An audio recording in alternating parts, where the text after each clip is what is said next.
Alors, à quoi on peut s'attendre de ce face-à-face? C'est le premier en français de la campagne électorale. Il réunit 4 des 6 chefs. C'est une grosse vitrine pour les leaders. Qui a le plus à gagner? Qui a le plus à perdre de cet exercice? Je pose ces questions aux journalistes Joël Denis Bellavance et Daniel Leblanc. Daniel, qu'on retrouve par Skype ce soir. Alors, bonsoir à vous deux. Bonsoir. Joël Denis, je commence avec vous. C'est donc un face-à-face, c'est pas un débat. Premier en français de la campagne. C'est un moment, évidemment, qui est crucial pour les chefs. Vous vous attendez à quoi, vous, ce soir? Eh bien, je m'attends à ce que M. Trudeau soit passablement sur la défensive parce qu'il est le chef sortant ou le premier ministre sortant, si vous voulez. Et donc, tout le monde va vouloir s'en prendre à son bilan, le dénoncer. Et ce qu'il faudra surveiller aussi, les enjeux qui seront soulevés. Est-ce qu'il y aura des enjeux qui vont mettre davantage M. Trudeau sur la défensive, comme la laïcité? On s'attend à ce que ce soit le cas. La question on va parler d'immigration, entre autres. Voilà, c'est ça. Donc, je pense que ça va être inséré dans ce thème. Il y a aussi la question de l'environnement. Donc, on va parler du pipeline.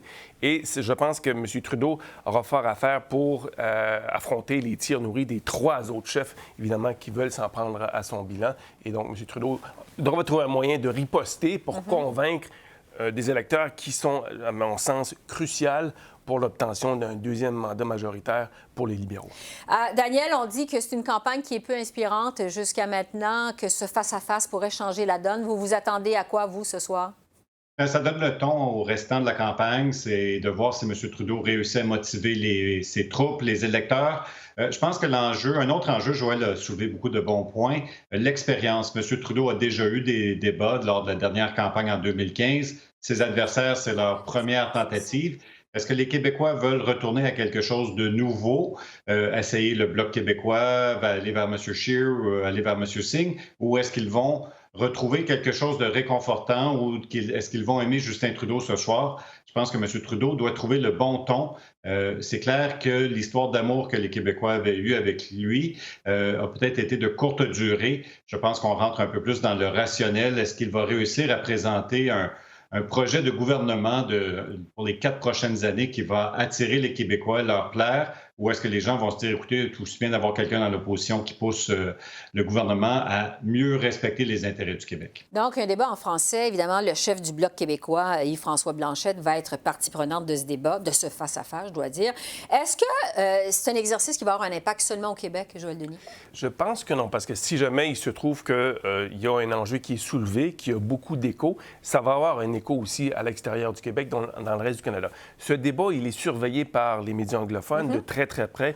J'ai des collègues qui vont le suivre pendant toute la soirée et écrire sur ce débat. Donc, s'il y a des bévues ou des impairs qui sont commises durant ce débat, ça aura un écho pour le reste du pays. Donc, les 4 chefs, je vous dirais, jouent gros ce soir. Oui. Je ne voudrais pas me retrouver dans leurs souliers parce que la pression doit être immense. On a vu tout à l'heure des images de M. Trudeau en train de tenter de se vider le stress qu'il peut avoir en boxe. C'est mis dans l'esprit du débat, voilà, effectivement. c'est dans le boxe. Oui. On reste à voir s'il aurait les bons gars de boxe ce soir pour affronter les autres chefs. Mais la pression est énorme parce que l'enjeu est énorme.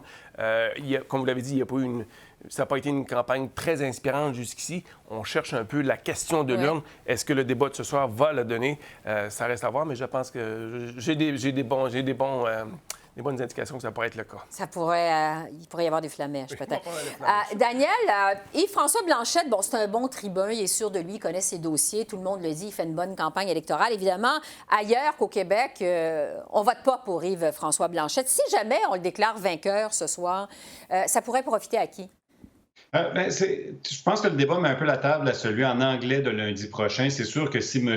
Trudeau est déclaré perdant, par exemple, ça va faire en sorte qu'il va être un peu plus sur la défensive. Il aura moins de momentum lundi prochain face au débat anglophone.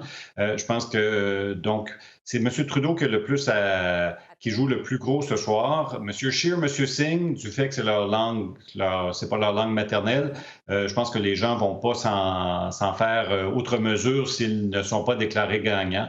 Je pense que, donc, l'enjeu de la loi 21 aussi au Québec, c'est pour ça que M. Blanchet peut prendre une position qui est purement québécoise, de dire, nous, on est d'accord avec ce projet de loi-là. C'est pour ça aussi que M. Trudeau peut pas non plus abandonner sur ce projet de loi-là sa contestation potentielle, parce que dans le reste du pays, ce serait très mal vu aussi. Bon, sur les thèmes du débat ce soir, du face-à-face, l'immigration et les politiques sociales, il va être question de laïcité. Il y a aussi l'économie, l'environnement, la gouvernance et la place du Québec dans le Canada.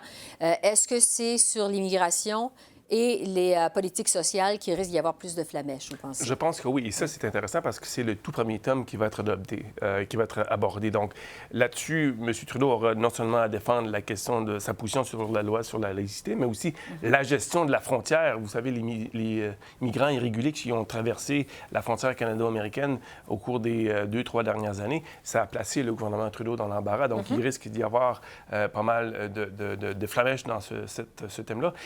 Pour M. Trudeau, je pense que la plus belle carte qu'il peut jouer en ce moment en sa faveur, c'est la carte économique. L'économie canadienne va très bien. Le taux de chômage historiquement bas, création d'emplois de près d'1 million de dollars. Et il y a aussi la lutte aux inégalités sociales qui a été, je pense, un succès sous sa gouverne. Donc, il y a ces deux cartes-là qu'il peut jouer très bien, qui pourraient jouer à son avantage si on réussit à faire en sorte que le reste de la campagne porte sur les questions économiques. Oui. M. Trudeau pourrait tirer son épingle du jeu.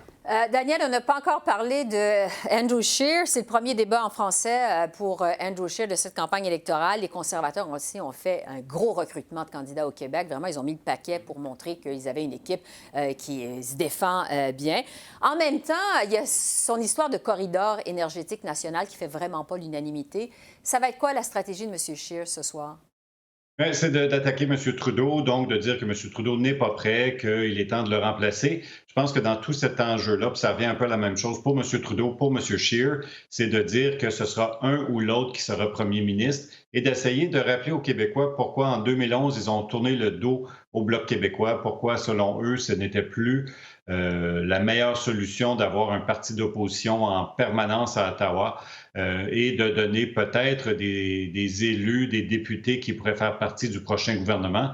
Je pense que c'est vraiment la stratégie de M. Scheer, c'est de dire si vous êtes anti-Trudeau, si vous n'aimez pas sa façon d'avoir géré différents enjeux, l'économie, le déficit, que c'est le temps de choisir un autre gouvernement et non pas de choisir d'envoyer d'autres députés d'opposition à Ottawa. Un mot sur Jack Meeting. C'est son premier face-à-face. C'est pas dans sa langue maternelle non plus. Il s'est prononcé contre la loi sur la laïcité. Il promet cependant de ne pas la contester. M. Singh va se présenter. Il porte un turban. Ça va être quoi, Joël Denis, sa stratégie ce soir? C'est de mettre l'accent sur le message et non faire en sorte que les auditeurs ou les téléspectateurs, écoutent davantage son message que son turban. Et ça, c'est un défi, évidemment, en soi, mais je pense qu'il sera en mesure de surprendre les Québécois. Pourquoi? Parce que la qualité de son français est vraiment très bonne. Oui. Je pense qu'on va le découvrir. Ceux qui ne connaissent pas M. Singh pourront découvrir qu'il maîtrise très bien la langue française. Et en fait, je dirais, il la maîtrise mieux qu'Andrew Scheer. Donc, il va peut-être se démarquer à cet égard-là par rapport à M. Scheer. Et M. Singh va répéter des mots, je pense, que vous avez déjà entendu sa bouche, c'est-à-dire défendre les intérêts de Monsieur et Madame Tout-le-Monde. C'est ça, une des phrases de prédilection de M. Singh. Et je pense qu'il va jouer beaucoup la carte de la défense des intérêts des gens ordinaires, Monsieur et Madame Tout-le-Monde. Daniel, pour terminer sur le ton de ce face-à-face, bon, on dit qu'il faut faire attention, il ne faut pas être trop agressif, mais il faut en même temps être pas trop calme non plus. Il faut être d'attaque, mais pas trop. Jusqu'à quel point c'est difficile de trouver le ton pour un face-à-face comme ça? Bien, c'est ça qui est difficile. Et pour M. Blanchet, il communique très bien. Il est bing-bang quand il parle. Il est maître des expressions choc. Ça va être, je pense que c'est peut-être dans la presse ce matin, de dire que ses conseillers lui disent il ne faut pas non plus profiter du fait qu'il est plus éloquent qu'Andrew Scheer ou Jack Meeting pour les interrompre, pour prendre la place dans le débat. Pour M. Trudeau, c'est de trouver le bon ton. Des fois, son français communique. Des fois, on se sent plus à l'aise. Et là, c'est de vraiment démontrer qu'il est un Québécois, qu'il communique bien avec les Québécois, qu'il comprend leurs préoccupations et qu'il n'est pas...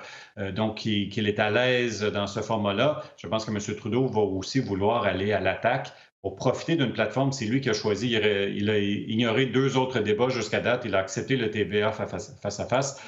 Comme Joël le disait, ce sont ces électeurs-là. À l'extérieur de Montréal, à l'extérieur de Québec, c'est ces gens-là qui vont décider en bonne partie du prochain gouvernement du Canada le 21 octobre. Et on peut donc s'attendre, comme vous le disiez, Joël Denis, à ce que ce soit M. Trudeau qui soit la cible de toutes les attaques ce soir. Oui, et je pense qu'il se prépare en fonction de ça. Et je présume qu'il va y avoir des lignes pour répliquer et riposter aux attaques des adversaires qui vont venir, je pense, multiples reprises ce soir. On l'a vu boxer un peu plus tôt aujourd'hui. On verra la suite d'ici quelques minutes, d'ici 1 ou 2 heures. Joël Denis, Daniel, merci beaucoup.